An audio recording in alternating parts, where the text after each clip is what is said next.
Welcome in to the Standard. It is Joey and Jack, and we are here to talk about the great game of football that still has ties in the year 2025 for some godforsaken reason. Game of the year, if you want to put it that way, between Romeo Doubs and George Pickens, a true battle of two true number one receivers, 5 touchdowns between the two of them, and looked like there was an opportunity for maybe another or two, maybe. I don't know. The NFL could make a million rule changes this year, and somehow ties are still possible. It's stupid. Outlaw it. Roger Goodell, fix it. Don't care what you have to do. Fix it now. He should put out a statement now and outlaw it tomorrow. We were robbed of a great finish in Dallas and a great game. George Pickens' legacy game.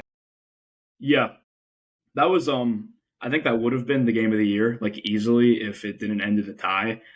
Um I think it was better than Bills Ravens week 1 because I think both teams were going back and forth. I think I enjoyed that one better because both teams were going back and forth, and it wasn't just the Bills scoring and scoring and scoring at the end of the game. Like, it just felt like just blow after blow after blow. Like, it was like, had no idea who was going to end up winning that game. And I would have been wrong either way because nobody won the game. Maybe because ties are still possible somehow. Yeah, maybe I enjoyed it a little bit more watching Baltimore collapse Yeah, that's in fair. yet another big game. But I don't know. I feel like that Bills-Ravens game, that was like peak football. That was peak quarterbacking. And Dak Prescott played awesome in this one. Dak Prescott, He's borderline so elite good. quarterback. He's so good. He's so good. I think of that tweet that I put out of Dak Prescott in a Steelers uniform, and I was like, hey, if Jerry wants to embrace a full rebuild, and everybody's like, no, Dak sucks. No, guys. Let me tell you what. Jerry wants to embrace a full rebuild. He can send him down to the Berg. He can send Dak down here. But we have Aaron Rodgers saying he might want to play another year. We'll get into that momentarily here. It's a good segue into the Steelers picking up a win in the NFL's first regular season game in Dublin. 24-21 victory for the Steelers over the Vikings, and the box score really doesn't do the game justice. The Steelers went out and they smacked the Vikings in the mouth. They were the better team for 3.5 quarters of this game, and the Vikings almost found a way to claw themselves back into it via Mike Tomlin and some great decision making that we'll get into shortly here. But Jack, just starting off, general thoughts about this game. I was on record of saying I did not think we were going to win this game. I was speculative of why the spread was only 2.5 points. I was wrong. I'll be the first to say it. I was very wrong. The Steelers felt like they manhandled the Vikings for 90% of that game, and I was very pleased with what I saw. I mean, I thought the offensive line played their best game by a mile. The defense played their best game by a mile. Rodgers looked good. Kenneth Gainwell ran the ball better than I've seen a Steelers running back run the ball in a long time. It was an awesome game all around. Yeah, I mean, let me tell you what, Jaylen Warren, the surprise inactive about 30 minutes before the game, not 30 minutes, about an hour or so before the game. I went to bed just a couple hours before I had to wake up for this game, basically 9:30 a.m. start. Terrible. I like the idea of having more football. I watched football for over 12 hours today. Love that. But at the same time, I had to wake up super early for Steelers football and stress myself out before the 1 o'clock games even began. So I wake up and Jaylen Warren's inactive, and I'm thinking, great, this is wonderful. We're going to have Trey Sermon getting snaps in this offense. We're going to have Kenneth Gainwell as RB1. And Jaylen Warren being out is a huge blow because he may be better. Jaylen Warren may be no better than the 25th best running back in the NFL. I think that's about where he is, give or take. And he's the focal point of the offense. He's done everything for this offense so far this season.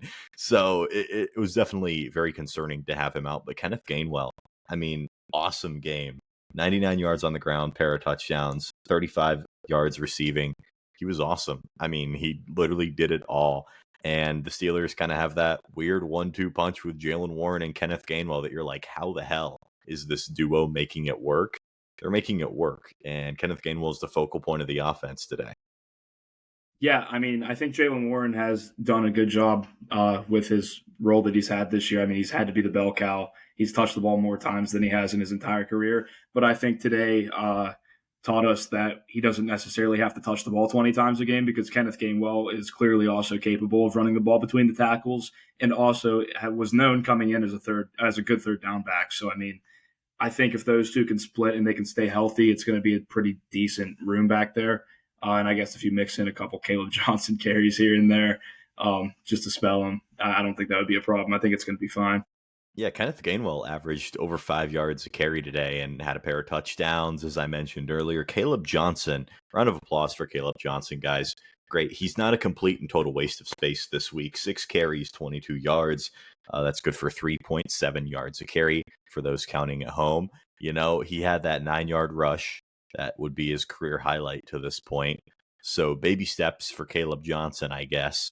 You know, the Steelers really know how to use their third round picks. We'll get into Roman Wilson in a minute here. But I mean, Aaron Rodgers played a flawless game himself too. 18 of 22, 200 yards, even a touchdown. Obviously, on that long throw to DK Metcalf, the 80-yard strike. And let me tell you what, DK Metcalf looks really fast when he's in the open He's field. so fast. He looks really fast. A guy that big should not move that quick. He's really fast, and he had a hell of a game today. And I loved the way that they were using DK Metcalf because, you know, I mentioned this earlier on the Instagram Live. I think the Seahawks and the Steelers, the way that they're using DK Metcalf, complete and total 180. DK came into Pittsburgh, and he was known as like this jump ball guy. And honestly, his metrics weren't really that good as a jump ball guy. He, you know, struggles with those high point, you know, deep go up and get him type of grabs. But we're seeing him in Pittsburgh being used more of a guy where they're going to design those touches for him in open space. They've been getting him a lot of screens. That's what the majority of his production has been, other than like those 10-yard fade routes in the end zone to him, which obviously it's nice to have that big body, and DK Metcalf in the red zone is a good threat. But those design touches have really been what he's been used for in Pittsburgh so far. So today you get him wide open on a crosser. Again, that play is designed for DK Metcalf to get him out in space and for him to show off those wheels that we saw. And I really applaud Pittsburgh for, you know, using him that way, but actually feeding him today. He only had 5 catches. It felt like he had more when I was watching, quite honestly. He had a lot of those catches very early in this game because, honestly, the Steelers didn't have to throw much in the second half of this football game. They didn't have to, but I really like that they made it a point early to go for DK Metcalf because he had freaking Jeff Okudah on him. If Jeff Okudah is guarding Jack's going to have 10 receptions in a football game, guys. And DK Metcalf, phenomenal game. His best game as a Steeler so far, obviously. Stepped up in a big way.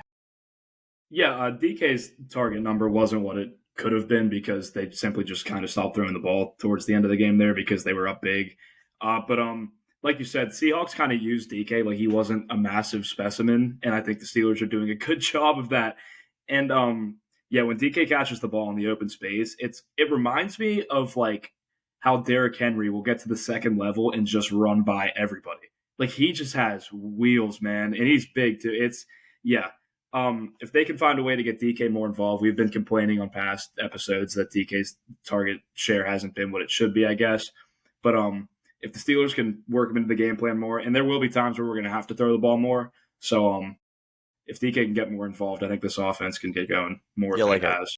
Yeah, I mean, like I said, it felt like to me that he had a lot more than 5 catches when I was watching this one. But at the same time, the Steelers didn't have to really pass in the second half because, honestly, the defense did a pretty good job today, I guess, all things considered at the end of the day. I mean, you force Carson Wentz to throw 2 interceptions. Deshaun Elliott gets one in his return, and TJ Watt with an absolute freak of nature play. But Jordan Mason, we held him in check for the most part. 16 carries, 57 yards. I saw some people talking about his over-under was like 81.5. And that felt like, yeah, he's probably going to hit that. That felt about fair because, like Jack, I was very much like, yeah, this feels like a game the Steelers are going to lose because the Vikings are no pushover guys. I think it's a statement the way that the Steelers were able to go out and punch them in the mouth in the way that they did, the way that they were able to control this game pretty much the entire time, the way that they did. This is a really good Vikings team with some really good coaching and some really, really good players. Justin Jefferson, 10 catches, 126 yards. If Carson Wentz just threw to Justin Jefferson every play, he would have had 300 yards this game. Like seriously, he was open every single time, it felt. Yeah, I think there's definitely something to be said. I mean, obviously, the defense looked the best they had all season, and that's a great sign. And think that I don't think it's necessarily an excuse to say that the first 3 weeks of the season, the defense might have still been gelling together because, a lot of different new pieces were added this year, and there's guys aren't used to playing with each other. So it's a good sign that the defense started off bad and is working its way to be better. That's better than if it were to be the opposite. You would rather the defense steadily improve through the year, and it's a great sign. Like you said, Vikings not a pushover. They're a pretty good team. I mean, listen, it's Carson Wentz, but I didn't think he played awful. The defense shut them down. The Vikings have been able to do whatever they want on the ground too. Steelers didn't let that happen. So shout out the run defense because they played their best game of the year. And also shout out to the O-line because they played easily their best game of the year. That Vikings pass rush and run defense is no joke, and they kind of just handled them the whole game. Yeah, I mean, the first play of the game, it felt like, oh, here we go again, because Aaron Rodgers was sacked pretty much immediately as soon as he took that first snap, which was honestly kind of funny to see. But the offensive line really did their job today, opened up some nice holes in the running game, kept Rodgers upright for the most part. He took 2 sacks in this one. But, I mean, you'll take that at the end of the day whenever you're getting 6 sacks yourself defensively that the Steelers were able to get on Carson Wentz. USC legend Jordan Addison made his return to the lineup for the Vikings. Whoa. 114 yards for him. Should have had a touchdown. Should have had one. That was Peyton Wilson's best career play, hawking down Jordan Addison, and it may have won the Steelers the game because it cost the Vikings the 2-minute warning in 40 seconds after that. So shout out on that. I mean, watching that play over again, how in the world did Peyton Wilson catch up to him? I guess the better question is, how did Jordan Addison not take that to the house? How did he not do that? Is Peyton Wilson that fast, or is Jordan Addison not as fast as we think he is? It's a great question. I don't know. I think it has no. I don't want to do that. I don't want to be like, oh, it's a mixture of both. I'm gonna start the narrative. Peyton Wilson is just that fast. Yes, I like it. Yep. What was his 40 time? Wasn't it insane? Yeah. I mean, he doesn't have an ACL, right? Yes, he doesn't have an ACL too. He ran a 4.43. That's ridiculous for what is Jordan Addison? I bet you Addison's was definitely slower than that. 4.49. So The correct answer is Peyton Wilson is just that fast. Wilson is just that fast. And Jordan Addison is that slow. It is both. Both can be true. Not a mix. Both are simultaneously true. But I do have some gripes with some Steelers players. And I have some gripes with some players on both sides of the ball. And I want to give some flowers to some people who played well on both sides of the ball. Peyton Wilson, he played really, really good on the defense. Had his best game of the season. Easily. This came after Mike Tomlin said that Cole Holcomb was going to play over him. And you're like, oh, brother, what are we doing here? Peyton Wilson played really, really good. Had that games. I mean, that saved the game. That's not an understatement. If he doesn't make that tackle, if he just gives up on the play, it's a very good chance that at the end of the game, because you can't predict the future, but the way that Mike Tomlin shit his pants the last 2 minutes of the game, Steelers probably would have lost. They probably would have lost. Yeah, it's not often that you recover an onside kick and somehow the other team gets the ball left with a whole minute on the clock. But yeah, it was poorly coached by Tomlin. I think on that 4th and 1, you have to go for it. I mean, what did they net on the punt? 20 yards? Here's the thing. Mike Tomlin, everybody loves to say we don't live in our fears. Listen, Mike Tomlin lives in his fears more than anybody. This guy, shout out Steelers humor. Big, not friend of the program. He hates this program. Not a friend of the program. Definitely not a friend of the Standard. But he does make a good point when he posted on his story, there is no way the Steelers have an analytics department. They need to hire me. Mike Tomlin went for it from the 4-yard line, 4th and goal. How many minutes were left? I think 4 or 5 at this point. It's the worst possible play call in that scenario too. 4th and 4. What do you think they're doing? What do you take a guess? They fucking run it up the middle with Kenneth Gainwell. Are you joking me? That's the play call. Arthur Smith had been great all day long, and that's the play he draws up there. A draw to Kenneth Gainwell at the 4? Are you joking me? So Tomlin is scared after that, right? So when it's 4th and 1, it was really like 4th and a foot. You get this first down, game's over. Vikings never touch the ball again. You don't have all these theatrics at the end. Mike Tomlin punts it. Are you kidding me? I don't get it. There's no logic here. I like to have a line of reasoning with things in life. There is no line of reasoning with the Steelers' decision making on 4th down. Mike Tomlin completely shit his pants. He got scared, and it literally almost cost the team the game. It probably should have cost him the game. Quite honestly, it was terrible, terrible. Yeah, Tomlin's probably the player / coach that I have, or that I had the biggest gripe with coming out of that one. I thought it was hard to point fingers at a lot of players that didn't play well. It's just like that was the most typical like Tomlin way of allowing a game that just should not have been close to be close. Like typical heart attack ending to a Steeler game, even though it looked like we manhandled them for 98% of the game. It was so bad. Have a gripe with the Steelers player that did literally nothing today that I want to talk about. Pat Freiermuth, buddy. You are the seventh. About that. You are the 7th highest paid tight end in the National Football League. Are you a top 3 tight end on your own team? I don't know. 0 catches, 0 targets, which you can say, oh, he wasn't involved in the game plan. That is terrible. If you are paying him $13 million a year, he's making this year, why the fuck is he not getting any targets? Is that malpractice? Yes. For those wondering, yes. It's disgusting. Jonnu Smith only had 2 catches for 6 yards. Really, DK had 126 of Aaron Rodgers' 200 passing yards. So how much can you really say, hey, it's this guy's fault? But at the same time, he wasn't even utilized. He's not a good blocker. He got blown up on that. Was that a extra point or what was that? Where Yeah, that the block he got? block field goal was the block field goal. Yeah, Freiermuth got blown up and allowed it. He did nothing today. He was awful. Can I question why Pat Freiermuth is out there blocking for kicks whenever we have 3 other tight ends rostered that are better blockers than he is? Really, really confusing one there. But if you are listening to this podcast right now, you had the same amount of yards yesterday as Pat Freiermuth. 0. Big 0. Congratulations to you. Connor Hayward had more yards than Pat Freiermuth today.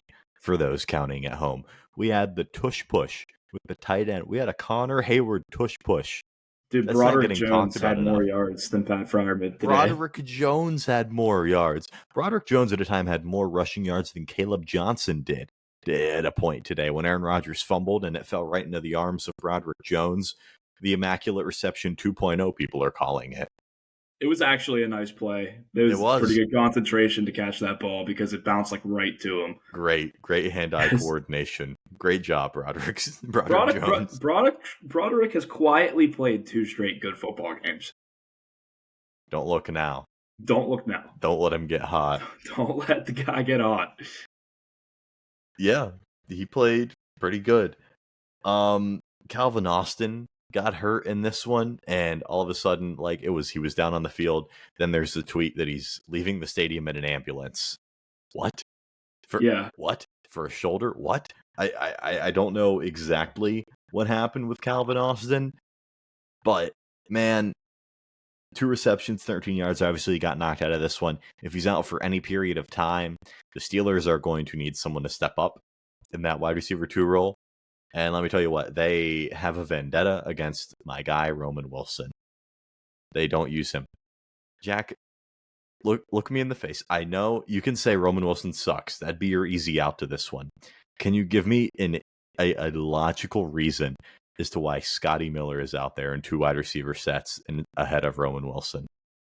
I mean, I don't want to be like one of those guys that are like, oh, I mean, the coaches know more than we do. But they do. I get there. They see practice every day. I mean, the guy has to just suck. I don't know. It has to be. right? It has to be. Because you're not using your third round pick from last year. Your third round pick from this year is really stumbling out of the gate. You might as well throw your third round picks and light them on fire. And you know what we got for George Pickens? A third round pick who just had 10 catches, over 100 yards, and a pair of touchdowns.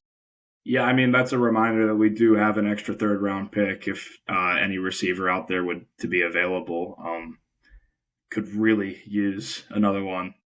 I think that would make the offense pretty damn good. Yeah, Bro, I dude, mean, please free Jacoby Myers. Like, actually, we need it. Makes so much sense. I say it every single episode, but like, it makes so much sense. Geno Smith is so bad. That team is just not good at all. I thought it was going to be better because I had more faith in Geno than I should have. But Jacoby Myers is just not like he's good. He gets open. They just can't. They can't find a way to get him the ball. this is a good time to point out the report from Jerry Dulac that just dropped like minutes before we started recording this. It says Steelers can use the bye. Cornerback Jalen Ramsey and wide receiver Calvin Austin are expected to miss at least several games. Ramsey tried to return versus Vikings, but didn't work out. Victory Monday's already ruined. It's already ruined. It's out the window. So Calvin Austin and Jalen Ramsey, obviously, it helps that we have the bye right now, I guess, even though it's a super early bye, and I hate having an early bye. But it gives you like that weak cushion with Ramsey and Austin. Obviously, don't know the severity of either of those injuries. I assume we'll find out more in the Monday morning because after this podcast is out already, unfortunately. So we'll give you an update on that as soon as we can. But if there's no Calvin Austin on this offense, it's a huge loss because, like we said, there is not really another wide receiver that has stepped up. Yeah. Right, like Calvin Austin's not like anything special per se, but he's better than what we got behind him. So it's gonna be rough without him.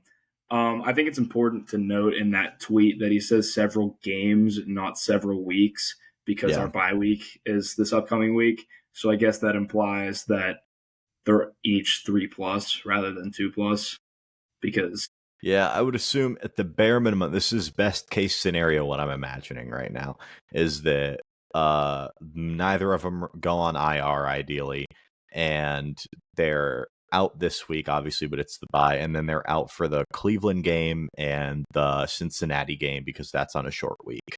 That's on a Thursday night. I think that's best case scenario for both of them, and that would really suck because like we'll get into this a little bit later because Cleveland is not as good as Pittsburgh. Cincinnati's not as good as Pittsburgh, but it's division games. Weird shit happens. And you're going to be down two of your better players, two of your more impactful players, I'd say. Let's put it that way. Yeah. Is Austin's injury thought to be a dislocated shoulder? Is that because that's what I originally heard. I haven't seen anything on that, but like by the way that he left the stadium immediately, he did like one of these. Yeah, he had the sling on apparently, and I don't know. Could have been going to get an X-ray. Could be a broken collarbone. Could be dislocation, which that would be a little bit longer than obviously 3 weeks, I guess. But didn't Worthy dislocate his shoulder and he missed what, 2 games? I don't know what Worthy did. He like I think he like partially tore something in his shoulder, but like if he gets hit once, weird. Like he's out for the year. He's probably out there. He's out there because Mahomes is throwing a Juju Smith-Schuster. Maybe they'll let him sit whenever Rashee Rice comes back. Rashee Rice, 17 targets a game. We will be there. Yeah. Also, who is Xavier Scott? I don't know. That touchdown catch was pretty impressive, though. Hand up accountability to any Vikings fans out there. Xavier Scott did not know he was a football player until today. And I care a lot about football. I watch the draft every year from start to finish. I scout what prospects I can. Xavier Scott, not familiar with this game. 6 catches, 43 yards, a touchdown. Carson Wentz was targeting him a lot. He had the second most catches on this football team behind Justin Jefferson today. So good job, Xavier Scott. Had to give you your flowers, buddy. Dude, if you would have told me before the game that Jefferson and Addison combined for like 240 yards, I would have been like, Yep. oh no. I would have been like, yep, But that checks. yeah, Xavier Scott balled today, I guess. 6 for 43 and a touchdown. That's more than I was expecting And I from a know player I'd never heard of. the Vikings had to like air it out at the end, obviously, but Carson Wentz had 350 fucking passing yards. I mean, like 2 touchdowns, 2 picks, whatever, who cares? 40 quarterback rating. Carson Wentz, obviously a fine backup, may or may not be better than JJ. 350, didn't think he had that much passing. Yeah, Obviously, Steelers without Jalen Ramsey though. That's what I'll chalk it up to. yeah, I guess. I mean, I also think the Steelers were kind of content with dropping back towards the end of that game, which I guess allowed them to almost come back and tie it. But I think that definitely contributed to Wentz's big passing total. If that game were closer, like whole way, I don't think Wentz comes close to throwing for 350 yards. I basically what I'm getting at is I don't think it's concerning at all that the Steelers let Carson Wentz throw for 350 yards. Yeah. So, if you don't have any other thoughts on this one, we'll move into some questions from the audience. For those of you that aren't familiar, you can join my Instagram space. I believe that's what they're called, spaces, right? I don't know. They're like hidden now. They're not even on your main profile. But Instagram space or Instagram channels. Channels. Instagram channels. Join my channel every Sunday night during the game sometime. Before we start to record this podcast, I will put in that channel, Ask Jack and I questions that we'll answer, and we will answer your questions hot off the press. We'll start off here. This one from Bryce. This feels like another cookie cutter season as we've seen over the past years. Is there anything that makes you feel different this year? I'll let you start. That's a good question. That's a good question. I think the simple way to put this is I guess Aaron Rodgers would make me feel a little bit different about it just because I have a lot more faith in him to actually, like, we'll say, win us a playoff game than I would whoever has been quarterbacking the team the last 3 years. I just trust him. I mean, he's a 4-time MVP. He's a top of the line Hall of Famer. I think that makes me a little bit more confident that this team could actually compete. I'll say I don't think I've seen anything that makes me think it's different than past years because we did get the rare inspired Mike Tomlin Pittsburgh Steelers team today. And that ultimately is why they came out and won this game. They played inspired football at the beginning of this game. And it was a complete and total 180 from what we saw just a week ago against the Patriots in a game that the Steelers should have lost. The Steelers should have lost to the New England Patriots. So to go out there against what we seem to agree is a decent Vikings team, maybe not good, maybe not great. They're a very decent football team, very well coached, if nothing else. It just feels like this is the same roller coaster of emotions that we're going to see every other year. And I agree with you, Jack, in the fact that Aaron Rodgers makes me feel significantly more comfortable than Russell Wilson or Kenny Pickett does, or Mason Rudolph, anything like that. But have I seen anything that makes me think it's going to be any different? No, because who is the Steelers wide receiver 2 right now? Can anybody answer me that question? I think I have faith in them to actually go out and do something about that. Like, I think they have to. They don't have a choice. I don't know, dude. I don't know. Especially with the extra picks, and you can pick up somebody that would you immediately slot in as your 2 using just that extra third. You could definitely do it. I would ask you who you think they're going to get, but like you'll say Jacoby Myers. I don't think the Raiders really want to deal Myers, though. The Raiders. He requested a trade and they didn't trade him. So I'm Raiders just saying, I think if you get to a point where they're like 2-7 or something, like I don't think they'd hesitate to pull the trigger on trading him. I don't know, but I will also say I just took a quick peek at the schedule. Like, there's not a lot of games on here where I'm like, oh, we're losing that one. Like, I think there's more than you think. I think, okay, so next 2 games are the Browns and the Bengals. All right, let me tell you what. We should win both those games. We should. They won't, though. They won't. They might. Like, I'm telling you right now, They could Yes. lose to the Bengals on the road. Yes. They will And I lose will one of say, those games. if you asked me 2 weeks ago, I would have told you that there is absolutely no chance for beating the Packers, even at home. But the Packers have not looked as good as they I did the still don't first think 2 so. weeks, these last 2 weeks. And Aaron Rodgers' revenge game on Sunday Night Football at Heinz Field. Like, come on. Come on. Okay. Like, I'm you've saying talked if me we into get it, but at one point, I'm telling you, like, this team could be 7-2 at a point. And then would you be saying the same thing you are now? Then, like, yeah. if we're 7-2, Yeah. you think you would? Yeah, because they were 7-2 last year, and I did the thing where I was really hyped up, and they fucking choked. What if we're And you know 7-2 what? and a win over the Packers? It's the same fucking thing. We were 7-2 with a win over the Commanders, who We were were. just as good as us On the road, at the too. time. This is what I'm saying. This is the same song and dance. I can't do it. I can't do it again because you know what? It's that second half of the schedule. All right, let's say I'll be optimistic here. They beat the Browns. They beat the Bengals. Revenge. They beat the Packers. So they're 6-1. So they're 6-1 against the Colts. Regardless of what you think about Daniel Jones, the Colts as a collective football team with him playing quarterback are decent and should give the they're Steelers not a bad. game. They're not bad. Chargers, I don't know. I don't think we beat the Chargers on the road. I don't. Though I it's usually like a home game when we play there. Chargers are good though. They're good. I don't care about today. I don't care about today. Don't care.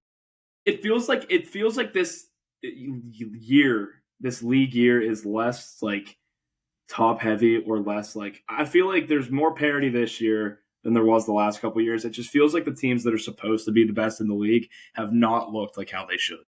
And you know who that favors? It favors Patrick Mahomes and the Kansas City It Chiefs, who are just good. The Kansas City Chiefs. And we'll get it. We'll talk about that later. But like, it just feels fucking inevitable. And this is a great question from Bryce. It's the cookie cutter season.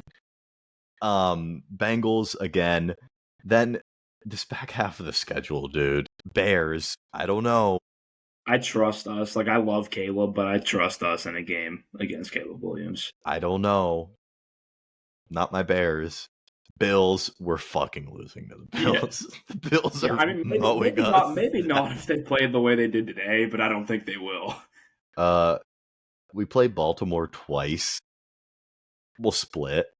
Baltimore is ass right now, but surely they're not just ass, right? I've played these exact games before where we take like an early division lead. Defend a division rival. I'm just saying, we always take an early division lead. We go out to like a 2-game lead in the division early, and then we're like, oh, we're winning the division. And then Baltimore just wins like 10 straight games, and then we lose on Christmas, and they beat the absolute shit out of the Texans, and we're just like, oh, shit. That dream's dead. Well, speaking of Christmas, December 15th, they play the Dolphins at home. That should be an easy dub. That should be an easy win. And then December 21st, they play the Lions. I'm pretty sure that one's on the road, too. They're fucking losing that one. Yeah, we ain't beating the Lions. I think it's on the road, isn't it? I believe it is. Yep, it is. Yeah, chalk that one up. That ain't fucking happening. So, yeah, I just feel like it's the same cookie cutter season. Great question, Bryce. I like the term cookie cutter. That's a great one. This one comes in from Brown Sugar. When is Highsmith getting traded? Dude does nothing but get injured. Hey, I mean, you said it. Nick Herbig is awesome. I said this last week. Dude, he's so good. And like, it's not the Steelers won't trade Highsmith. They won't. But like, I would really hate for Nick Herbig to become a free agent sometime down the road, and the Steelers just never gave him a shot to start because someone's going to pay him good money. And I really think he's going to be good. Like, he had a sack today. I don't think he's going to be good. I think he is just really good. He's the most underrated Steeler, I think. Like, I think he's pretty well liked and known, but like, I don't think people understand just how quality of a player he is. I was trying to think there when you said he's the most underrated Steeler, and I really I couldn't think of a guy that really fits that bill more than he does. Roman Wilson soon. Great onside kick catch by Roman Wilson, too. That was the best play he's made like his entire Steeler career. Shout out. This one comes in from Owen Richardson, not my friend Owen, who's a big Ravens fan and was in a terrible accident after week 1. Owen Richardson. Was this defensive performance a product of Carson Wentz or Deshaun Elliott coming back or just figuring it out? Honestly, this is like the second weekend in a row the defenses look pretty good. I think they're putting it together some, but I'm very worried about them because they have a lot of pieces that are old and fragile. Case in point, Jalen Ramsey. Case in point, Cam Hayward, who's pretty old too. Case in point, TJ Watt likes to get injured recently too. Highsmith, we just got talking about, likes to get injured a lot. It seems like a lot of those top tier defensive guys for the Steelers. Yeah. Been out. Yeah. I think they're starting to figure it out. I think they're going to get more consistent, but I don't know. I hate to be like, oh, Carson Wentz had 350 yards passing, but like they did kind of let him back into the game. They did. A little bit. They did. So like, but I think that's more coaching than it was the defensive players per se. But I'm not saying that as a good thing really, because that's also a problem. Yeah. Okay. So I don't know. I think I'm still in wait and see mode with the defense, I think. I would say if I had to pick one of those three options that he gave us, I would say I'm leaning towards figuring it out. Yeah, I think figuring it out is the right answer. I mean, they definitely figured something out because they looked way better than they had the first 3 weeks. So this one comes in from Muffy Nick. I don't know. Is Jaylen Warren's starting job in jeopardy with Gainwell's beastly performance? Don't ask questions you don't want the answer to. I said on the live that I called it a overreaction. Kenneth Gainwell ran the ball today better than I have seen a Steelers running back run the ball in a long time, and I would 100% be willing to at least give him the starting job for a game to see how he handles it, because I think he's a better receiver than Warren is too.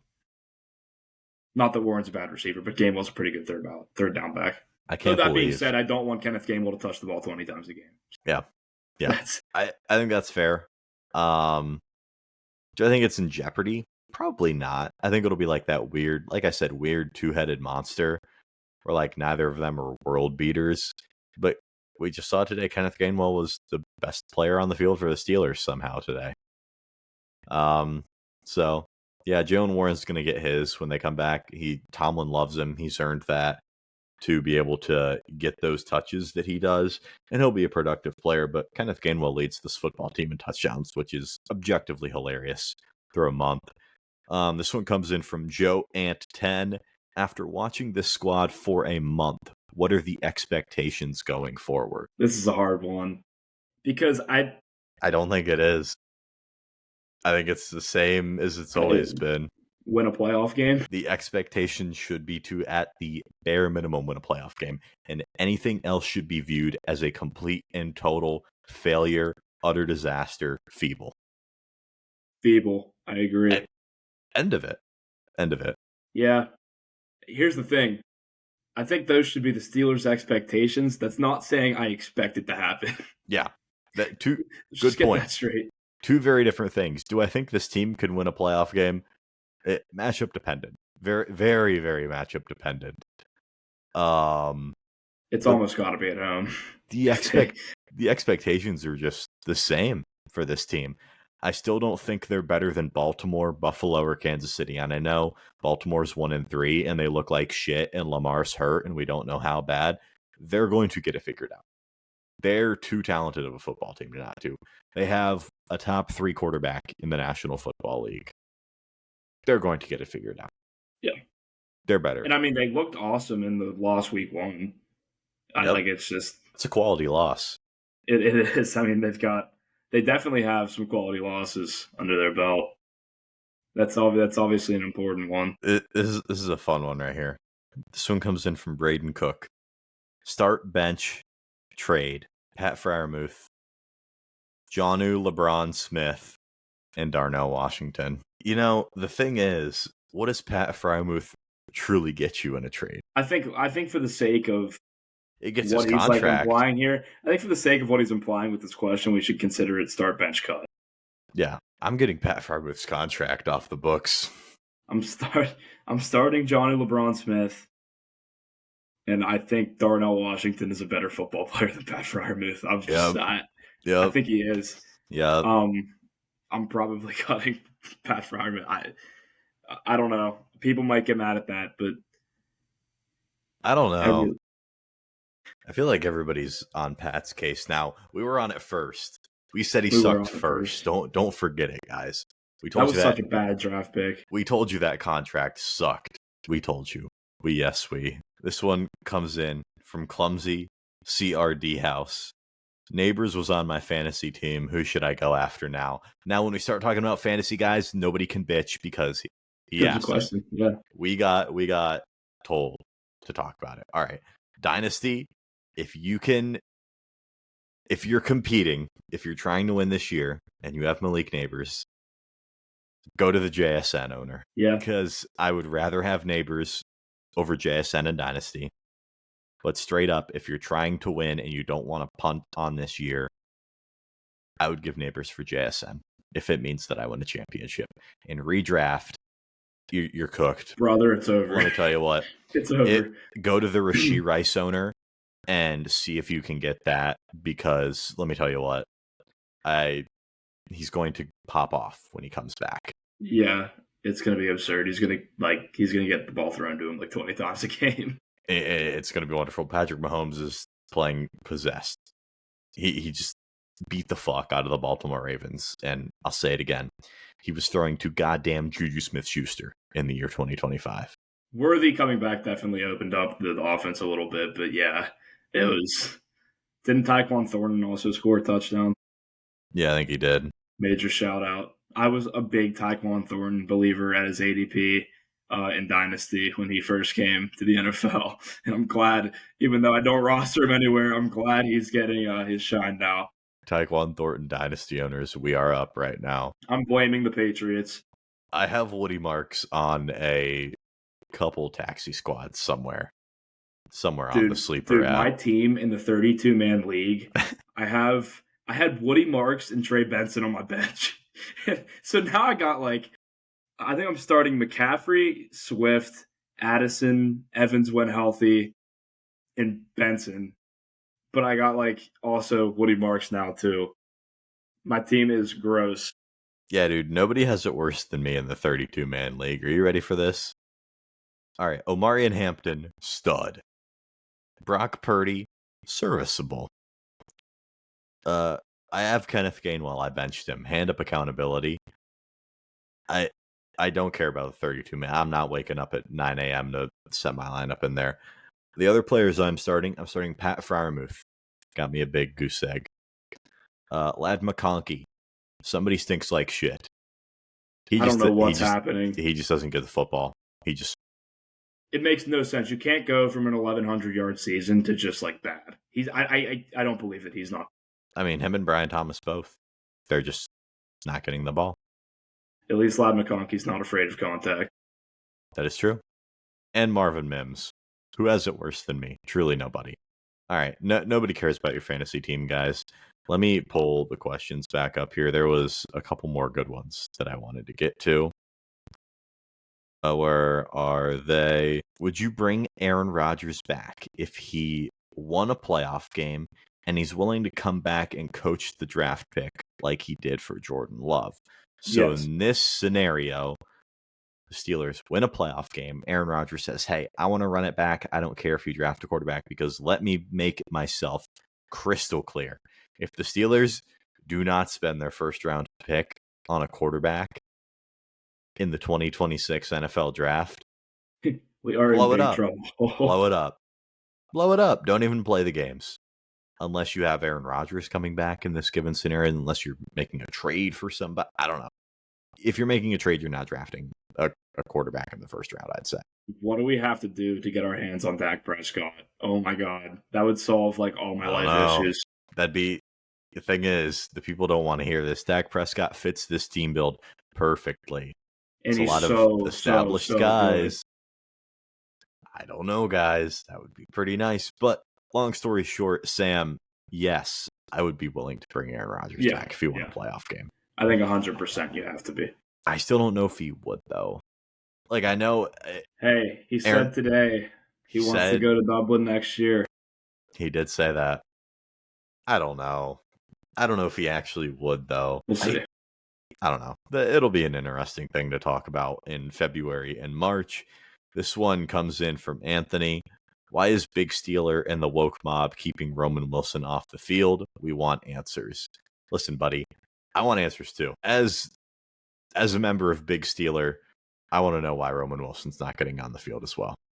You're saying this like you're not the one that made the call. Listen.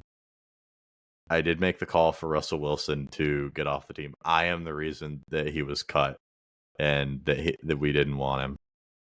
I made the call to draft Kenny Pickett, so that one's on me. Hand up on that one. Hand up, Roman Wilson will get on the field next week. Roman Wilson will establish himself as the wide receiver. Field next week. He has to, surely. What's the bye week? But surely he plays against the Browns. Surely he does. I don't think we have a choice. This one comes in from Pittsburgh Memes 123. Looks like Pickens is having a great game. Would you like to see him in the black and gold, or are you glad we traded him? Boy, I love having an extra 2026 third round pick instead of having a wide receiver too. What do the Steelers need, guys? Tell me right now. What do they need? Tell me right now. What do they need? The trade just makes no sense. And like I've said, the last 2 third-round picks this team have made have been Caleb Johnson and Roman Wilson, both of which they refuse to fucking use. He had to have, refused to play if we didn't trade him. There's no way. I don't know. That was the only move they made all offseason that did not signal win now. And I know they're like, oh, the relationship was bad. Don't care. Third-round pick. Figure it out. Third-round intervention. Pick. You don't have to fucking trade him. You don't have to. Yeah. He's obligated to play, theoretically. Dak Prescott and George Pickens are a great duo. Jerry's going to be like, fuck it, I'm blowing this shit up. And he will trade Dak Prescott to the Steelers, and George Pickens will resign in free agency. We will be there. It will happen. It will happen. We will be there. Will Mike Tomlin ever stop living in his fears? The answer is no. No. The answer, shout out Ryan Parrish, good friend of mine at Behind the Steel Curtain. No, not going to happen. It just won't. We saw it. He shit his pants. We're on what year if this is the Mike Tomlin gimmick? Year 18. He's the longest tenured coach in professional American sports. And he doesn't go for it on 4th and a is fucking that true? foot. Yeah. In all of professional American sports, he's the longest tenured head coach. Really? Yes. I would not have guessed that. Yeah. Wow. It's wild. It's wild. No. He won't stop living in his fears. He lives in them more than anybody that I've ever seen and ever known. This one comes in from Jace Jones. If the Steelers don't draft a quarterback round 1, first of all, chalk it up right after that. But who do you realistically see as a free agent - trade target to go for after next season? This is a Dak Prescott question. Yeah, it is. It's the only one that kind of makes sense. I don't even know what quarterbacks are free agents off the top of my head. I mean, this is going to be bad. I think, let's look at this. Daniel Jones. Oh, good Lord. That would be a travesty. Guys, we're stopping operations if Daniel Jones is the quarterback next year. Russell Wilson, big Steeler, can bring him back. Marcus Mariota. Oh, don't look now. Kenny Pickett is a free agent. You want to talk about canceling the podcast for all of space and time? Might be the Raiders starter soon if Geno keeps playing like this. It's getting ridiculous. Dude, I think if they're bad, they might just do it. Not that it's going to be any better, but Trey Lance is a free agent. Talk to me, nice. God. Malik Willis is a free agent. Anthony Rich? Holy shit, Malik Willis is a free agent. Let's sign Malik Willis, trade for Anthony Richardson, and just let them duke it out. I like that. Somebody's got to be good, right? I guess the most realistic actual option if we don't draft a quarterback and Rodgers retires and it's not Rudolph, I guess the most realistic actual option is Anthony Richardson. I guess at that point it's going to be a season of Anthony Richardson, fucking Will Howard, and Mason Rudolph. And I just don't want to watch that. I'll just be honest with you. I don't want to fucking watch that. It's not good. They will spend the first round pick on a quarterback, though. They will. Don't worry. This question is from Reese Brown. Highsmith for DJ Moore, straight up. If you're the Steelers, do you make that move? I'm not a huge DJ Moore guy. If the Steelers are desperate enough and they love Nick Herbig, then I guess. But I don't think this makes a ton of sense, really. Like I get Highsmith is always hurt, but you think other teams don't know that? I guess is my thing. I do think DJ Moore might get moved at the deadline. I feel like Highsmith is worth more than DJ Moore. I don't think I'm doing the Steelers fan over value their own players thing here. I think we could get more than DJ Moore for him. Probably. How much is DJ Moore making off the top of your head? Too much. Too much. Probably too much. I think he signed some insane contract whenever he first got traded to the Bears. Oh my God. Holy shit. They extended DJ Moore July 2024. 4 years, $110 million with $83 million guaranteed. Ryan Poles, fuck you. Yeah, never mind. I'm not eating that contract. No, so. I'm good. I'm good on that. Holy shit. That's too much money. Would you trade for Adonai Mitchell? Yes. Yeah. Yeah, that guy sucks. Send him, throw you a fifth, Indy. Don't we have an extra fifth? He played well today outside of the stupid fumble. That was weird. It wasn't like I don't know. It was a very strange play. Yeah, he just forgot how to hold onto the ball. This one comes in from our good pal Wesley. After today, do you think DK is top 10? I'll answer that in one word. No. Nope. Nope. Love DK though. Phenomenal game. I do as well. Played awesome today. Great day from him. Any closing thoughts on our Pittsburgh Steelers? Patrick Queen played pretty good today. Shout out Patrick Queen, the best linebacker in the AFC. Yes, apparently he is. Keanu Benton played very good today too. Yeah. Mostly because they were passing a lot and he's a great pass rusher, but definitely stepped up his game. Yeah. So with that, we will conclude the Steelers talk, at least for right now, and we will talk about the rest of the games that happened throughout the league on Sunday here. Falcons 34, Commanders 27. I don't know how much I read into this one because the Commanders were without Jaden Daniels and Terry McLaurin, obviously, and the Commanders' defense is abysmal. Man, the Falcons, they look pretty good. Michael Penix? Yeah, he looked good today. Over 300 yards today? Bijan was awesome. Than he did last week. Yeah. Hard to not look better than he did last week. Last week was... We don't talk about that if you're a Michael Penix fan. No. Drake London's really good. Yeah, they need to get him the ball more. They do. If I watch the Falcons run another 4th and 2 play with Tyler Algier on the field, I'm going to lose my mind too. Tyler Algier's good too. It's just Bijan should get 40 touches a game. I don't give a shit. Yeah, he's unbelievable. So Falcons 2-2, Commanders 2-2. Feels like Washington is going to get Jaden Daniels back next week against the Chargers, though. That game's going to be a lot of fun. We'll move on. Bills 31, Saints 19. Do the Bills only play at home? I feel like they've played every single game at home. They've played 3 home games already this year, and it feels like more. Yeah. I don't have much to say. This was closer than it should have been. The Saints are garbage, and the Bills are just good. The Bills have the easiest path to the 1 seed, maybe ever. Yes. It's a Mickey Mouse schedule. Mm-hmm. That's what I'm blaming. Yeah, Spencer Rattler at home. What was the spread on this one? 17.5 points. Yeah. Chris Olave threw an interception, so that's cool. Chris Olave also caught a touchdown, so shout out Chris Olave. Very eventful day for Chris Olave, and he wasn't in the medical tent. Yes, so that's always a good thing. I'd consider that a good day for Mr. Chris Olave, I guess. Lions 34, Cleveland Browns 10. Joe Flacco, why are we doing this gimmick? Dude, This is what he I don't is understand. so bad. Like, I get he took you to the playoffs like 2 years ago. I get it. I do. Like, just throw Dylan Gabriel and Shador out there. Just like try to have fun. Like, Yeah, you're going to suck. You're not as bad as Browns aren't as bad as we all thought they were, because that D line is nice. dude, Gabriel nor Shador can possibly be any worse than Joe Flacco is. Joe Flacco Yeah. is awful. He's Yeah. terrible.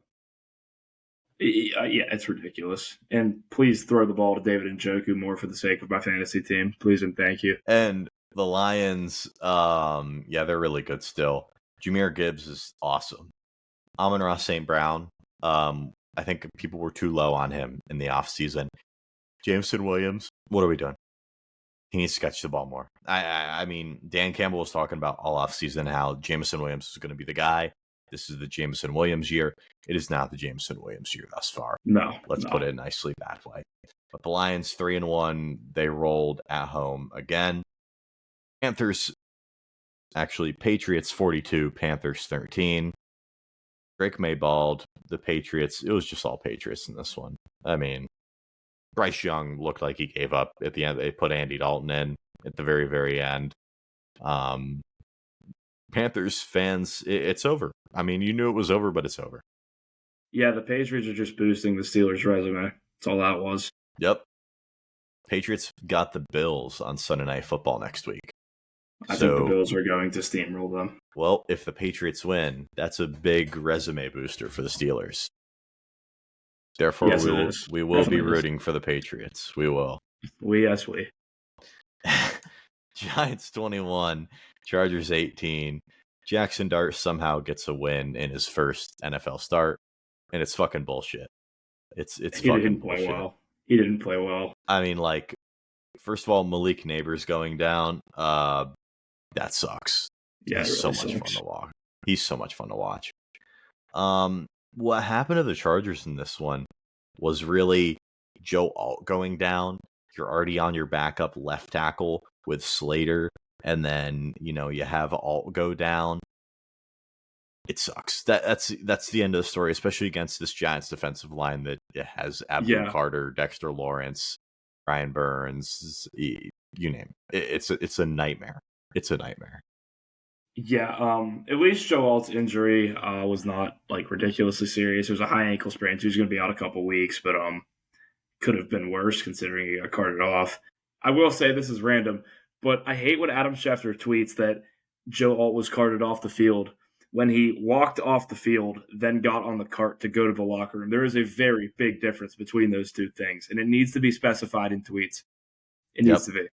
And it does need to be. Omarion Hampton had a hell of a game. Omarion Hampton, I was not a believer, but he moved me today. Great game from him. Quentin Johnston may just be good all of a sudden. I think everybody in the world owes Quentin Johnston an apology because he's been the Chargers wide receiver 1 for some godforsaken reason this season. Yeah, I definitely didn't see it coming. He was pretty bad the first 2 years of his career, but he's looked good every single week of the season. So, I mean, I got nothing negative to say about him. Yeah. So I guess the Giants won somehow. 1-3. First win for the Giants. Congratulations. But tough sledding ahead for the Giants, especially without your elite franchise cornerstone wide receiver for the remainder of the season. Eagles 31, Buccaneers 25. I hate the Philadelphia Eagles. I hate watching them play. I hate them too. I hate it so much. AJ Brown bitching on Twitter, like talking about, well, I don't even know what he said, but he was basically like, oh, like, you don't throw me the ball. It was like emo, like depressed. You guys know the wide receiver diva drill. And I don't think he's being a diva at all. In fact, AJ Brown, I think, has been very vocal in saying, like, the joy of the Super Bowl lasted 2 days. My enjoyment for the game comes from, like, dominating my matchup.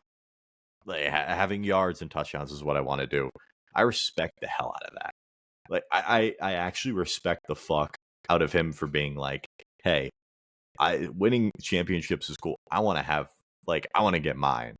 I think a lot of players think like this, and they don't really vocalize it because it's something that when fans see, they're like, oh, that's not good. No, A.J. Brown, I want that on my football team. I like that. I want to get you the ball, buddy. I will say in his defense, if I was an elite wide receiver and I had to play for Jalen Hurts, I'd be pissed too. Yeah. I mean, Jalen Hurts didn't have to do shit in this game again. I hate Jalen Hurts. Mr. Perfect. I just hate him. I hate him. Might be irrational. I just don't like him. I mean, he's also just not that good. But and the Eagles are 4-0. I don't know, dude. I don't know when the fuck they're losing. They're like so well run. They're just they're a machine. They're a football machine. That's fair. That's the only thing it's to say. It's weird because I thought there were 2 games already this year they should have lost. Yeah. So somehow found a way. And they just didn't. Texans 26, Titans 0. I mean, Woody Marks was good in this one. Titans fans, it's over. There's no hope. There's no hope.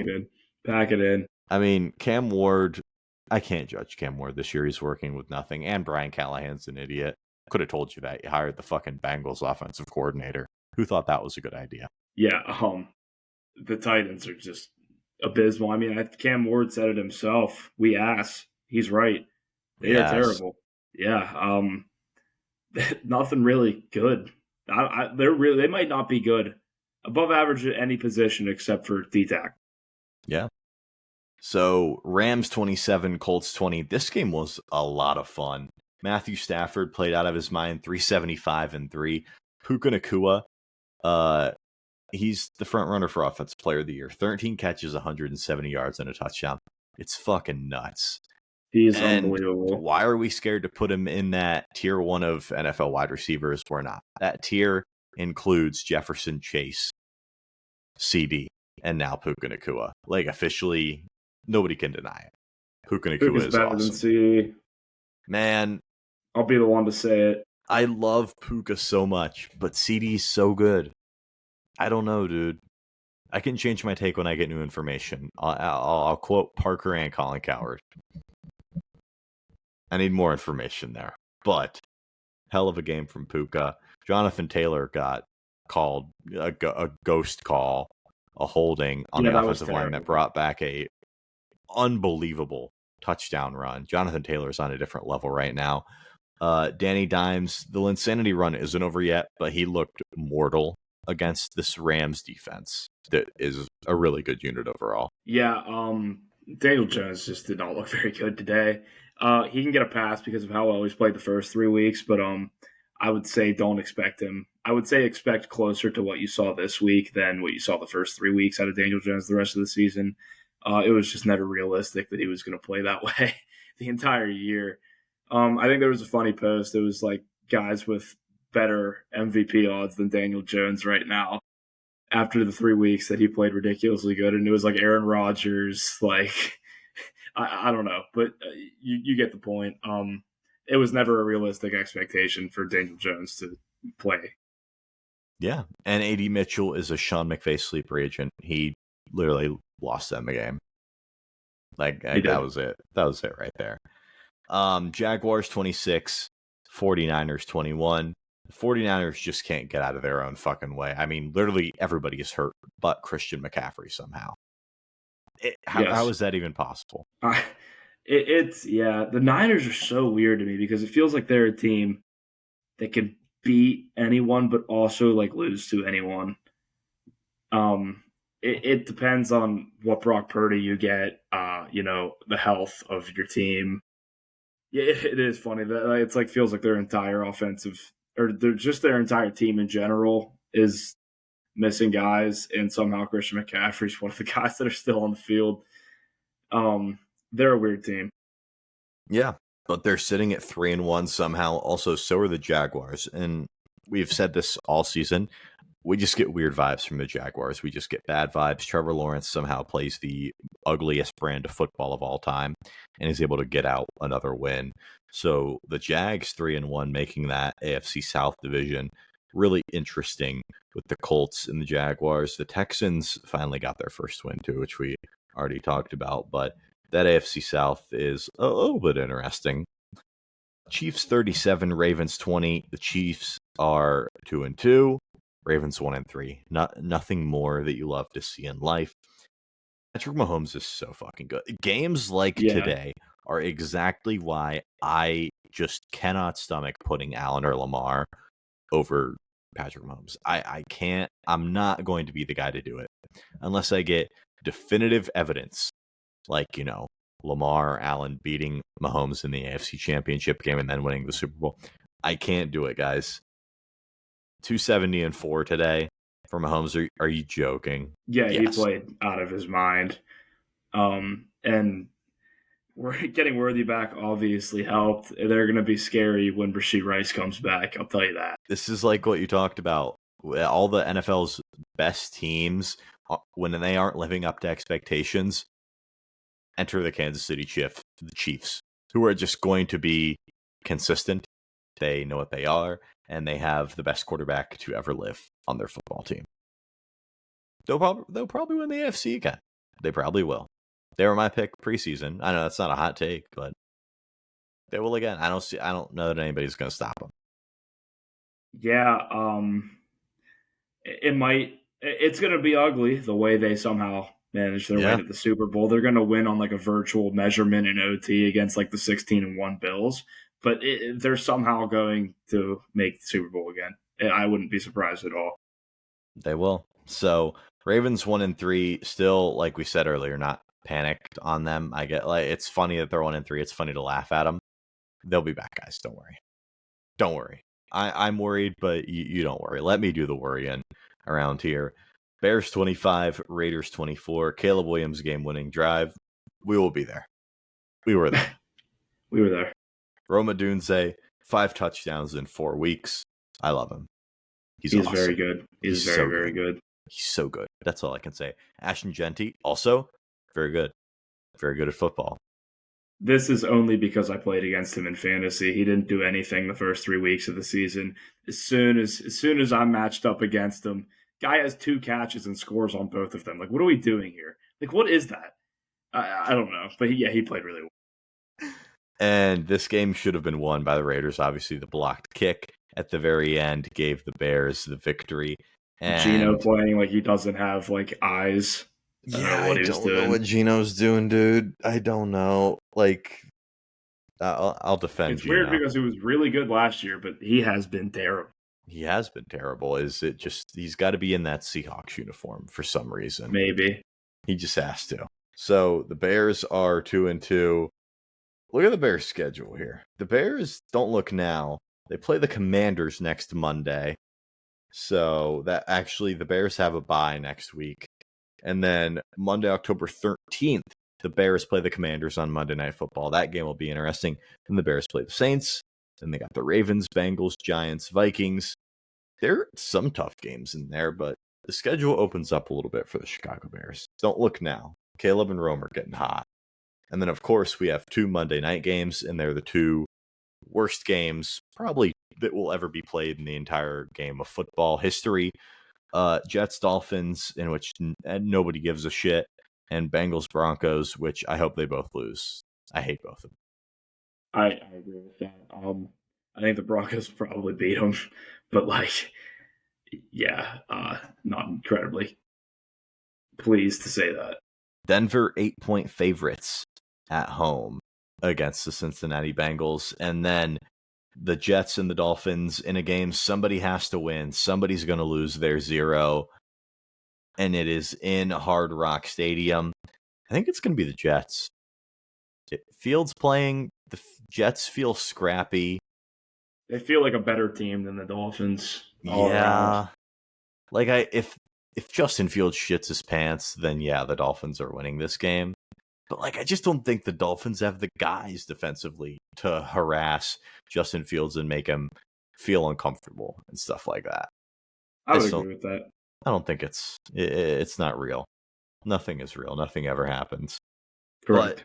But that concludes the wrap around the league for week number 4 of the NFL. We have a full month of football and a full month of Steelers football under our belt already.